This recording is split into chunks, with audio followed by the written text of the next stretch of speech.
ನಮಸ್ಕಾರ. ಇದು ನಿಮ್ಮ GBH63 ಅಪ್ಡೇಟ್ ಚಾನಲ್.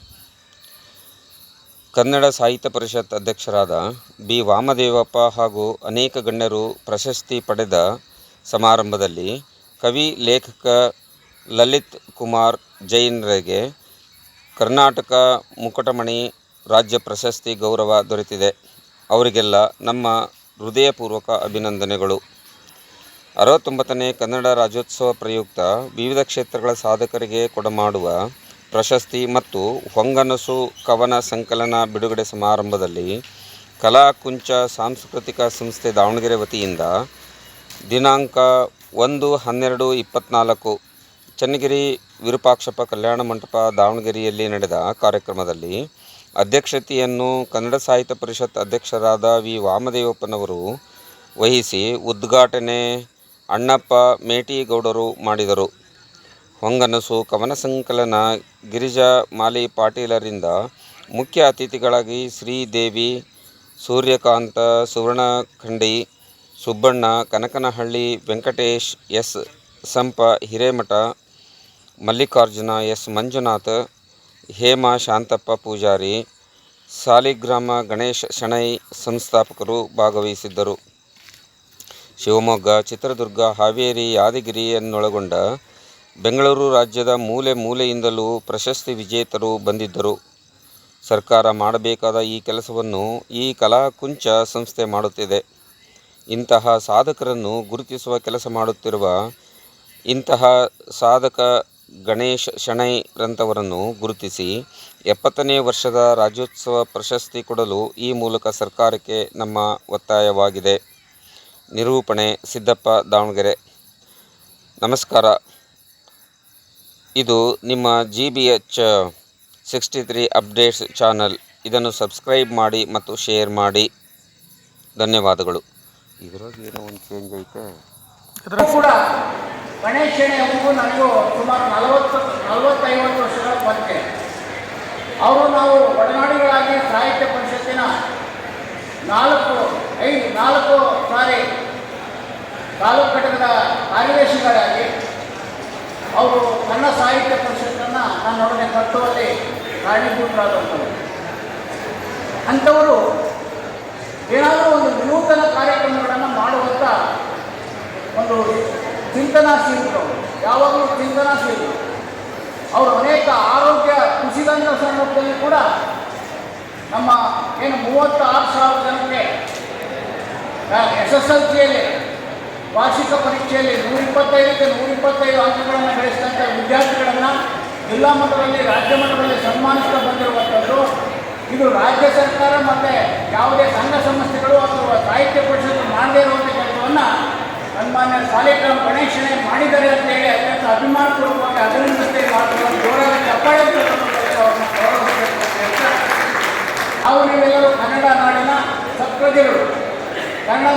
ಕನ್ನಡ ನಾಡುನುಡಿಯನ್ನು ಉಳಿಸಬೇಕಾದಂಥವರು 68 ವರ್ಷಗಳು ಪೂರೈಸಿ 69ನೇ ಕರ್ನಾಟಕ ರಾಜ್ಯೋತ್ಸವ ಅರ್ಥಾತ್ ಕನ್ನಡ ರಾಜ್ಯೋತ್ಸವವನ್ನು ಆಚರಿಸುತ್ತಿರುವಂಥ ಈ ಶುಭ ಸಂದರ್ಭದಲ್ಲಿ ಇಂಥ ವಿನೂತನ 275 ಜನಗಳಿಗೆ ಇವತ್ತು ಕರ್ನಾಟಕ ಮುಕಟಮಣಿ ಎಂಬ ರಾಜ್ಯ ಪ್ರಶಸ್ತಿಯನ್ನು ಕೊಟ್ಟಿರೋದು ನಿಮ್ಮ ಜವಾಬ್ದಾರಿಯನ್ನು ಹೆಚ್ಚಿಸ್ತದೆ, ನಿಮ್ಮ ಮನಸ್ಸಿಗೆ ಉಲ್ಲಾಸವನ್ನು ಮಾಡುತ್ತದೆ.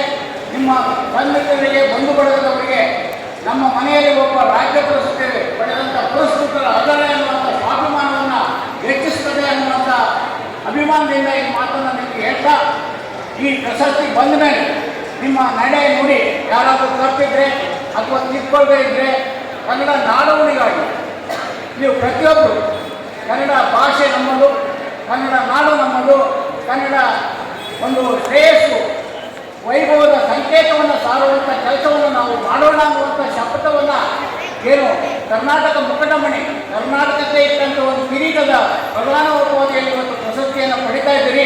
ಅವರೆಲ್ಲರೂ ಮುಂದಿನ ದಿನಮಾನಗಳಲ್ಲಿ ಅವರನ್ನು ಅನುಸರಿಸಬೇಕು ಅನ್ನುವಂಥ ನನ್ನ ಕೋರಿಕೆಯನ್ನು ನಿಮ್ಮ ಮುಂದೆ ಇಡ್ತಾ, ಇವತ್ತು ನಮ್ಮ ಸಾಹಿತ್ಯ ಪರಿಷತ್ತು ಯಾವುದೇ ಜಾತಿ, ಮತ, ಲಿಂಗ, ಭೇದ, ಪ್ರದೇಶ ಇಲ್ಲದೆ ನಮ್ಮ ಭಾಷೆ ಯಾವುದು ಅಂದರೆ ಕನ್ನಡ, ನಮ್ಮ ಜಾತಿ ಯಾವುದು ಅಂದರೆ ಕನ್ನಡ, ನಮ್ಮ ಧರ್ಮ ಯಾವುದು ಅಂದರೆ ಕನ್ನಡ ಅನ್ನುವಂಥ ನಿಟ್ಟಿನಲ್ಲಿ ನಮ್ಮ ಸಾಹಿತ್ಯ ಪರಿಷತ್ತು ವಿಶ್ವಮಾನ್ಯವಾಗಿ ಕಂಗೊಳಿಸುವಂಥ ಕೆಲಸವನ್ನು ಮಾಡ್ತದೆ ಅನ್ನುವಂಥ ಮಾತಾಡಬಾರದು ಮಾತುಗಳು ಸಾಧನೆ ಆಗಬಾರದು.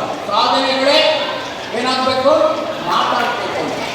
ಮತ್ತೊಂದು ಮಾತು ಹೇಳ್ತೀನಿ, ನೀವು ಹುಟ್ಟಿದ ಮೇಲೆ ನೀವೇನಾದರೂ ಯಾವುದೇ ಸಾಧನೆಗಳನ್ನು ಮಾಡದಲ್ಲೇ ಸತ್ತರೆ ನಿಮ್ಮ ಸಾವಿಗೆ ಅವಮಾನ ಅನ್ನುವಂಥ ಮಾತಿದೆ. ಯಾಕಂದರೆ ನೀವು ಪ್ರತಿಯೊಬ್ಬರು ತಮ್ಮ ತಮ್ಮ ಕ್ಷೇತ್ರದಲ್ಲಿ ಏನಾದರೂ ಒಂದು ಗುರುತಿಸುವಂಥ ಕೆಲಸ. ಒಂದು ತೆಂಗಿನ ಮರ ತನ್ನ ಗರಿಯನ್ನು ಬಿಟ್ಟು ಕೆಳಗೆ ಬಿದ್ದಾಗ ಅದರ ಗುರುತು ಆ ತೆಂಗಿನ ಮರದ ಮೇಲೆ ಯಾವಾಗಲೂ ಸಲಹೆ ಇರ್ತದೆ. ಹಾಗೆ ನಿಮ್ಮ ಮನೆತನಕ್ಕಾಗಲಿ, ನಿಮ್ಮ ಪ್ರದೇಶಕ್ಕಾಗಲಿ, ನಿಮ್ಮ ನಾಡಿಗಾಗಲಿ ಏನಾದರೂ ಒಂದು ಗುರಿತರವಾದ ಕೆಲಸವನ್ನು ಮಾಡಿದಾಗ ನಿಮ್ಮನ್ನು ಸಮಾಜ ಗುರುಸ್ತದೆ. ಇವತ್ತು ಸತ್ತು ಕೂಡ ಬದುಕುವಂಥ ಕೆಲಸ ಮಾಡ್ತದೆ ಆಗಬೇಕು ಅನ್ನೋದರಲ್ಲಿ ನಿಮ್ಮ ಸಾಧನೆಗೆ ಕಾರಣ ಆಗುತ್ತೆ ಅನ್ನುವಂಥ ಮಾತನ್ನು ಇದೇ ತಿಂಗಳು 20, 21, 22 3 ದಿನ ಅಖಿಲ ಭಾರತ ಸಾಹಿತ್ಯ ಸಮ್ಮೇಳನ ನಡೀತದೆ. ನಾವು ನೀವೆಲ್ಲರೂ ಕೂಡ ನೋಂದಣಿ ಮಾಡಿಸ್ಕೊಳ್ಳೋದಕ್ಕೆ ಅದಕ್ಕೆ ನೇರ ಕನ್ನಡದಲ್ಲಿ ಇಂಗ್ಲೀಷ್ನಲ್ಲಿ ಹೇಳ್ಬೇಕಂದ್ರೆ ಆನ್ಲೈನ್ನಲ್ಲಿ ನೀವು ಮಾಡಿಸ್ಕೊಳ್ಳಿಕ್ಕೆ ನಮ್ಮ ಕನ್ನಡ ಸಾಹಿತ್ಯ ಪರಿಷತ್ ವೆಬ್ಸೈಟ್ ಹೋಗಿ ನೀವು ಪ್ರತಿಯೊಬ್ಬರು ಕೂಡ ಅದಕ್ಕೆ ನೋಂದಣಿ ಮಾಡಿಸ್ಕೋಬೋದು. ಆದರೆ ಒಂದು ನಿಯಮ ಇದೆ, ಸಾಹಿತ್ಯ ಪರಿಷತ್ತಿಗೆ ಆಜೀವ ಸದಸ್ಯರಾಗಿರಬೇಕು ಅಂತ.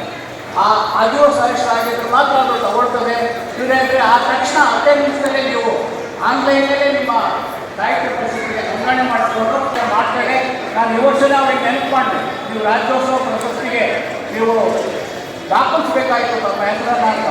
ಇಲ್ಲ, ಅವಧಿ ಮುಗಿದ ಮೇಲೆ ನಾನು ಕೂಡ ಅವರಿಗೆ ನೆನಪು ಮಾಡಬೇಕಾಯಿತು. ಮುಂದಿನ ಅವಧಿಯಲ್ಲಿ ಅವರಿಗೆ ಧನ ಸರ್ಕಾರ ರಾಜ್ಯೋತ್ಸವ ಪ್ರಶಸ್ತಿಯನ್ನು ಕೊಡುವಂಥ ಈ ಶಕ್ತಿಯನ್ನು ಕೊಡಲಿ. ಕನ್ನಡ ತಾಯಿ ಭುವನೇಶ್ವರಿ ಆಶೀರ್ವಾದ ಗಣೇಶ ನಾಯಕ್ ಮತ್ತು ಅವರ ತಂಡದ ಮೇಲೆ ಮತ್ತು ಮೇಲಾಟ ಇರಲಿ ಅಂತ. ಪಂಡಿತರ ಪಾಲಾಗಿರುವಾಗ ಪಾಮರರು ಪಾಲ್ಗೊಳ್ಳುವಂತೆ ಮಾಡಿದರು. ಸಾಹಿತ್ಯ ಪಂಡಿತರ ಪಾಲಾಗಿರುವಾಗ ಪಾಮರರು ಪಾಲ್ಗೊಳ್ಳುವಂತೆ ಮಾಡಿದರು. ಭಾಗ 5 ಲೋಕಾರ್ಪಣೆಗೆ ಮುನ್ನುಡಿ ಬರೆಯುವುದು ನಮ್ಮ ವಿದ್ಯಾಮಾಲಿ ಪಾಟೀಲ್. ಕಾವ್ಯಕುಂಚ ಭಾಗ 5 ಅದು ಮುನ್ನೋಡಿ ಬರೆದು ಅದನ್ನು ಲೋಕಾರ್ಪಣೆ ಮಾಡುವ ಕೆಲಸ ಜವಾಬ್ದಾರಿ ವಿದ್ಯಾಮಾಲಿ ಪಾಟೀಲ್ ಕೊಡಿದ್ದಾರೆ. ಕನ್ನಡದವರಿಗೆ ಕನ್ನಡ ಅಭಿಮಾನಗಳನ್ನು ಬೆಳೆಸ್ಕೊಳ್ಳುವಂಥದ್ದು ನಮ್ಮೆಲ್ಲರ ಆದ್ಯ ಕರ್ತವ್ಯವೂ ಹೌದು. ಅದ್ರ ಜೊತೆಗೆ ಕನ್ನಡ ಭಾಷೆಯನ್ನು ಉಳಿಸ್ಬೇಕು, ಅದನ್ನು ನಶಿಸಿ ಹೋಗದೇ ಇರೋ ರೀತಿಯಲ್ಲಿ ನೋಡ್ಕೊಳ್ಳುವಂಥದ್ದು ನಮ್ಮೆಲ್ಲರ ಕರ್ತವ್ಯವೂ ಕೂಡ ಹೌದು. ಆಡಳಿತ ತಂದರೇನು, ಯುಗದ ವಿಜ್ಞಾನ ಸೇರಿದರೇನು, ಬಸವ ಯುಗದ ವಚನಾಮೃತ ಮರೆತು ಜಗತ್ತು ಭೂಮಿಗೆ ಆಡಳಿತ ನಡೆಸಲು ಸಾಧ್ಯವೇ. ನನ್ನ ಎಷ್ಟೇ ಕೆಲಸಗಳಿದ್ದರೂ ಅದಕ್ಕೆ ವಿರಾಮವನ್ನು ಇಟ್ಬಿಟ್ಟು ನಾನು ಆ ಕಾರ್ಯಕ್ರಮಕ್ಕೆ ಬರ್ತೇನೆ. ಯಾಕೆ ಅಂದರೆ ಕನ್ನಡದ ಕಟ್ಟುವಿಕೆ ಕೆಲಸ ಸುಲಭದ ಕೆಲಸವಲ್ಲ. 3 ಸಾಗರ 100 ಮಂದಿರ ದೈವಸಾಸಿರ ಇದ್ದರೆ, ಸಿಂಧು ಇದ್ದರೆ, ಗಂಗೆ ಇದ್ದರೆ, ಗಿರಿ ಹಿಮಾಲಯವಿದ್ದರೆ, ವೇದವಿದ್ದರೆ, ಶಾಸ್ತ್ರವಿದ್ದರೆ, ಘನ ಪರಂಪರೆ ಇದ್ದರೆ ಏನು ಸಾರ್ಥಕ? ಮನೆಯ ಮಕ್ಕಳೇ ಮಲಗಿ ನಿಂತಿಸುತ್ತಿದ್ದರೆ.